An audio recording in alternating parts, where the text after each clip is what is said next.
जी, आज का हमारा जो टॉपिक है वो है बाइनोमियल नोमेनक्लेचर।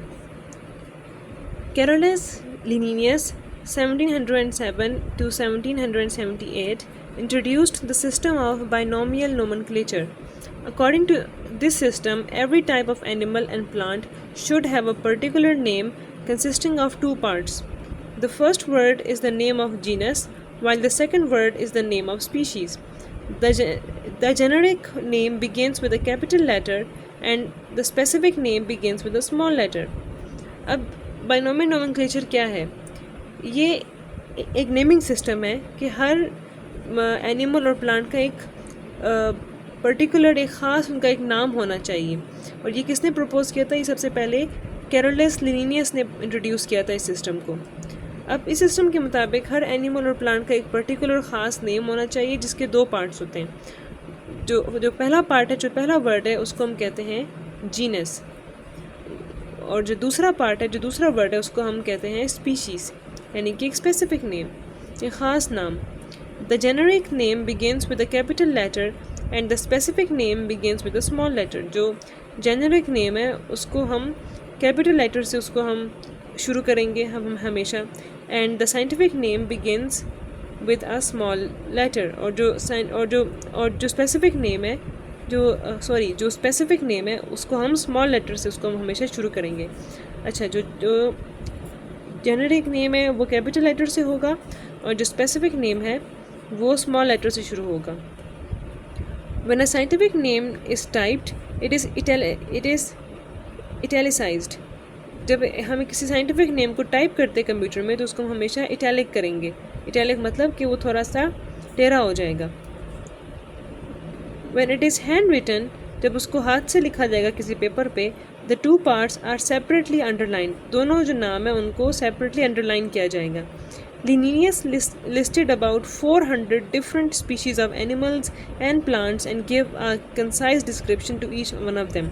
जो Carolus Linnaeus था उसने कोई 4000 different species of animals और plants को उन्होंने लिस्ट अप किया और उनको नाम भी दिए और उनको बाइनोमियल नोमेनक्लेचर के मुताबिक उनको नाम भी दिए और उनकी कंसाइज डिस्क्रिप्शन हर एक के साथ उसकी थोड़ी बहुत एक्सप्लेनेशन भी साथ में दी। अब एक एग्जांपल मैं आपको देती हूँ। जिस तरह फ़र्ज़ करें एक प्लांट है जो कि आप सब जानते हैं, मैंगो, ठीक है। अब जो इसका साइंटिफिक नेम है वो है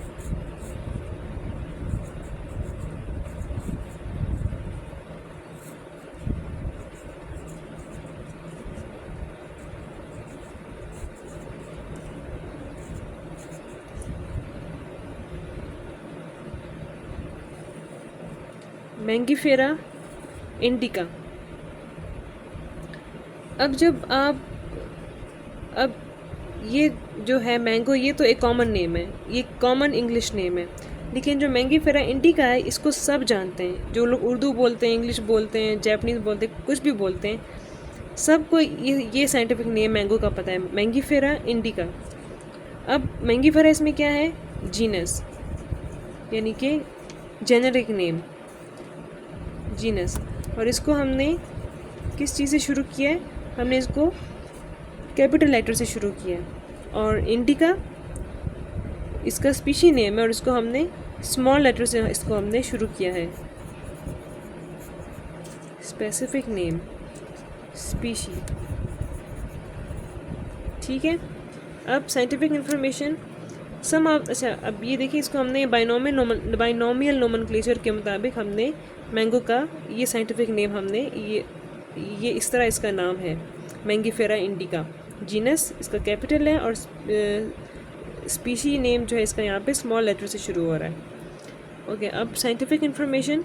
Some of the scientific names are based on proper names of distinguished biologists and zoologists to whom the species are dedicated. For example, liverwort Suardiella after the Professor Seward, and Lichen Chaudhria after Dr. H. Chaudhary.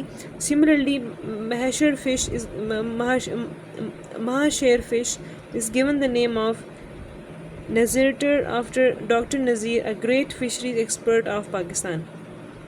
अब ऐसा है कि जिस बंदे ने इनको नाम दिया होता है उसके साथ उसकी साइटेशन लगाई जाती है। अब यहाँ पे इसके साथ मैं एल लगा रही हूँ क्योंकि ये जो नाम है ये लिनिनियस ने ये नाम दिया था। तो यहाँ पे यही बात की जा रही है कि जिस प्लांट को जिस बड़े प्रोफेसर ने या किसी साइंटिस्ट ने नाम दिया होता है तो उसके आखिर में यहाँ पे साइटेशन लगाई जाती है। या कई मरतबा यहाँ पे जो असल में जो बात की जा रही है वो ये है कि उस फ़िश का साइंटिफिक नेम ही उसी बंदे के नाम के मुताबिक रख दिया जाता है। तो ये था आज का हमारा बाइनोमियल नोमेनक्लेचर। और इसके बाद जो नेक्स्ट जो होगी वीडियो पर हम नेक्स्ट टॉपिक हम पे नेक्स्ट वीडियो में पढ़ेंगे।